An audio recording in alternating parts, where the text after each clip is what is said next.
कल यानी रविवार को कनाडा के ब्रैम्पटन शहर में एक हिंदू मंदिर पर मौजूद हिंदुओं के ऊपर हमला किया गया।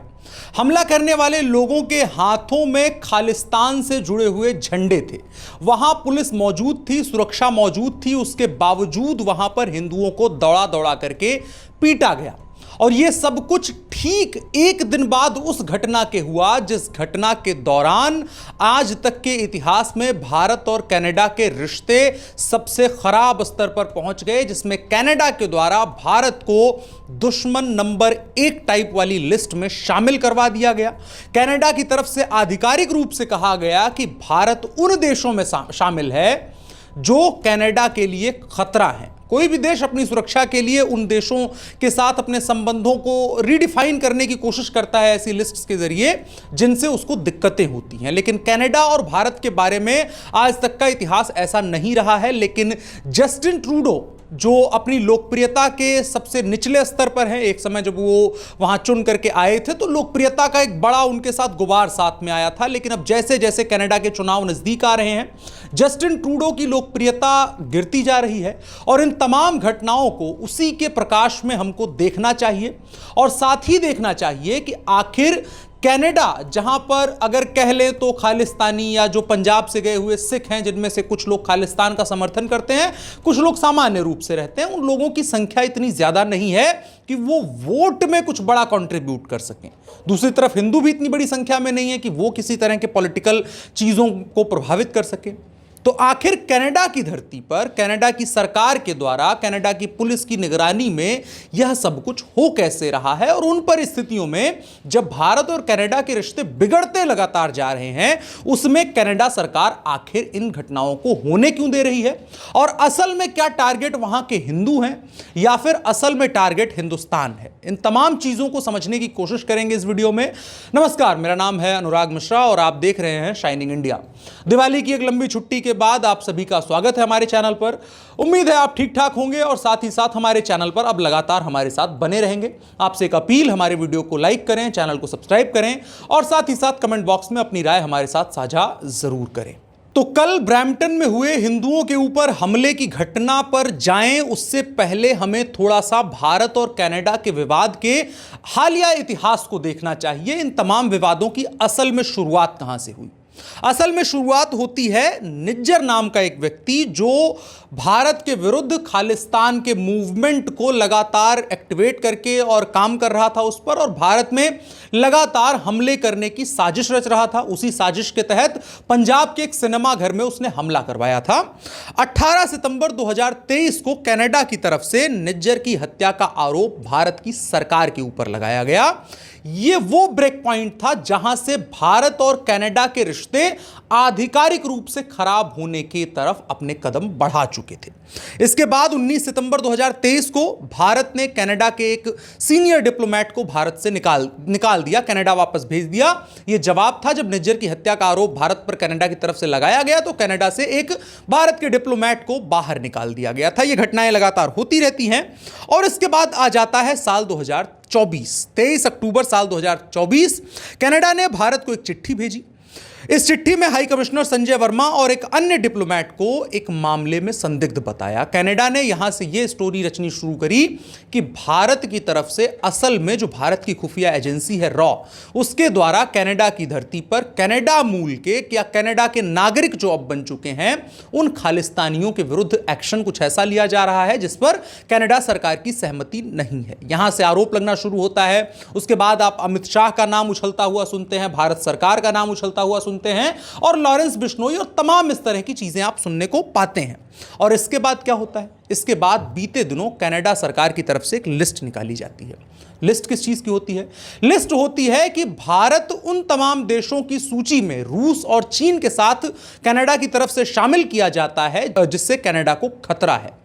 अब भारत और कनाडा के अगर रिश्तों का इतिहास देखें तो काफी ठीक ठाक रिश्ते रहे हैं। भारत और कनाडा के बीच किसी ऐसी तरह की तल्खी नहीं रही है कि ऐसी कोई लिस्ट में भारत को जगह मिले। लेकिन जस्टिन ट्रूडो इस लिस्ट में भारत को शामिल करते हैं और उसके तुरंत बाद यानी बीते कल रविवार को कनाडा के ब्रैम्पटन शहर में जब एक हिंदू सभा के द्वारा आयोजित एक मंदिर में कार्यक्रम होता है, वहां पर कनाडा के अलग अलग हिस्सों से आए हुए हिंदू इकट्ठा होते हैं और बातचीत हो रही होती है। लोग अपना पूजा पाठ या जो भी अपना तमाम सामाजिक और सांस्कृतिक क्रियाकलाप और धार्मिक क्रियाकलाप कर रहे थे वो चल रहा होता है। इसी के बीच एक भीड़ आती है। भीड़ के हाथों में खालिस्तान समर्थन के झंडे होते हैं। भारत के जो तमाम नागरिक हैं, जो हिंदू हैं, उन लोगों के हाथ में तिरंगा झंडा होता है और अपने रिलीजियस तमाम आइडेंटिटी को प्रेजेंट करने वाले तमाम चीज़ें होती हैं हाथ में, और उनके ऊपर आइडेंटिटी के आधार पर, रिलीजन के आधार पर उनको देख देख करके मारा जाने लगता है, दौड़ा दौड़ा करके मारा जाने लगता है। अब सवाल यह है, कनाडा एक छोटा देश है।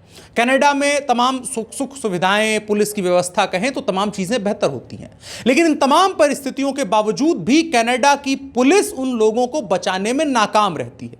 थोड़ी देर बाद जब यह हो हल्ला ज़्यादा बढ़ जाता है, तब उसके बाद पुलिस मजबूरी में उन लोगों के खिलाफ एक्शन लेती है, यानी उन लोगों को मारपीट, बवाल, डराने धमकाने की हरकतें करने देती है, और उसके बाद जब देख लेती है कि हाँ अब ठीक ठाक ढंग से लोग पिट गए हैं, उसके बाद कनाडा पुलिस के द्वारा एक्शन लिया जाता है।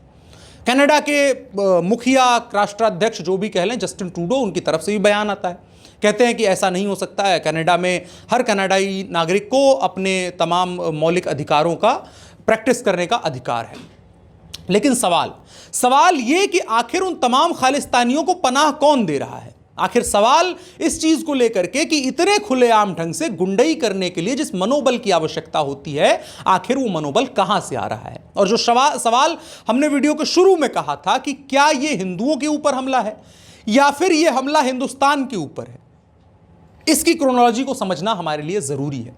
इसकी क्रोनोलॉजी को समझने के लिए हमें सबसे पहले जानना चाहिए कि कनाडा में चुनाव होने वाले हैं और जस्टिन ट्रूडो अपनी लोकप्रियता के सबसे निचले स्तर पर है। जस्टिन ट्रूडो को ऐसे में चाहिए कोई एक ऐसा चेहरा जिसको वो गाली दे सके, जिससे वो दुश्मनी मोल ले सकें और ये बता सकें कि अगर आपके देश को इस खतरे से कोई बचा सकता है तो वो मैं हूं, और लगातार देखो मैं उससे लड़ रहा हूं। कनाडा के लिए ऐसे में सूटेबल सबसे जो लगा वो लगा भारत। आपको अगर याद हो और थोड़ा सा आप इतिहास में दिलचस्पी रखें तो पाकिस्तान की अगर चुनावी तकरीरों को आप सुनेंगे तो वहां के तमाम नेता, उनके चुनाव में ये एजेंडा होता ही नहीं था कि विकास करना है, काम करना है, क्या चीज़ें करनी है, क्या नहीं करनी है।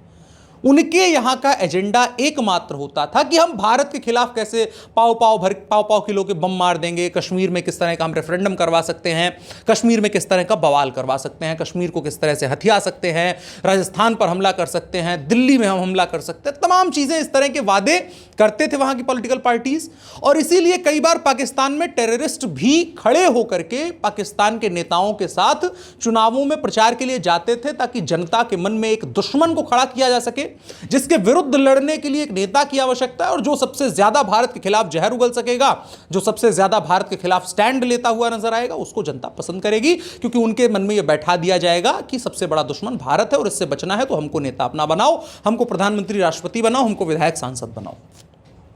अब कमोबेश कनाडा भी इसी रास्ते पर निकल चुका है। जस्टिन ट्रूडो के सामने कोई ऐसा रास्ता नहीं बचा है जिसके जरिए वो चुनाव जीत सकें। वो अपनी लोकप्रियता के बड़े निचले पायदान पर हैं और एक राजनेता के तौर पर उनके पास कुछ ऐसा है नहीं जिसमें गिरी हुई लोकप्रियता के बावजूद भी वो चुनाव जीत करके और दोबारा चुन करके आ सकें। ऐसे में उनके पास केवल एक पब्लिक स्टंट बचा है, और उस पब्लिक स्टंट के लिए उन्होंने हिंदुस्तान को अपना दुश्मन नंबर 1 बताना शुरू कर दिया है, और इसीलिए लिस्ट निकाली गई और उसी क्रम में ये हमला है। अब सवाल इस बात को लेकर के है कि आखिर हो रहे ये हमले क्या दर्शा रहे हैं। ये हमले दरअसल इसलिए हैं, और ये हमला पहला नहीं था, इससे पहले आपको दर्जनों ऐसे इवेंट्स मिल जाएंगे जो कनाडा के अलग अलग शहरों में हिंदुओं के ऊपर एक पर्टिकुलर कम्युनिटी को टारगेट करते हुए हमला किया जाता है। हिंदुओं से कनाडा में जो मूल अर्थ निकाला जाता है कि जो वहां के पंजाबी और सिख लोग हैं, वो तमाम लोग जो हैं वो खालिस्तान के सिंपैथाइजर हैं, वो कनाडा के सिंपैथाइजर हैं और कनाडा के सपोर्ट में हैं, जबकि जो सामान्य हिंदू हैं वो भारत के सिंपैथाइजर हैं। आपने कई मौकों पर इस तरह की लड़ाइयां देखी होंगी जिसमें पगड़ी पहने लोग, सरदार जो सिख होते हैं, वो लोग खालिस्तान का झंडा लेकर के सामने जिस भीड़ से कन्फ्रंट कर रहे होते हैं वो नॉर्मल हिंदू होते हैं, नॉर्मल इंडियंस होते हैं, जिनके हाथों में या तो तिरंगा झंडा होता है या कोई रिलीजियस आइडेंटिटी होती है, या फिर जिस प्राइम मिनिस्टर पर उनको प्राउड है, नरेंद्र मोदी, उनके तस्वीरों को लेकर के वो साथ में चल रहे होते हैं, और इसको लेकर के तमाम कॉन्फ्लिक्ट्स होते हैं। ये तस्वीरें आपने इंटरनेट पर कई बार देखी होंगी। अब इससे होता क्या है? अब इससे होता यह है कि हिंदुओं को टारगेट करने का यह मतलब होता है कि हम इंडिया को टारगेट कर रहे हैं, और इंडिया को टारगेट करने का जो सेंटिमेंट है वो कनाडा की जनता के भीतर कूट कूट करके जस्टिन ट्रूडो ने भर दिया है।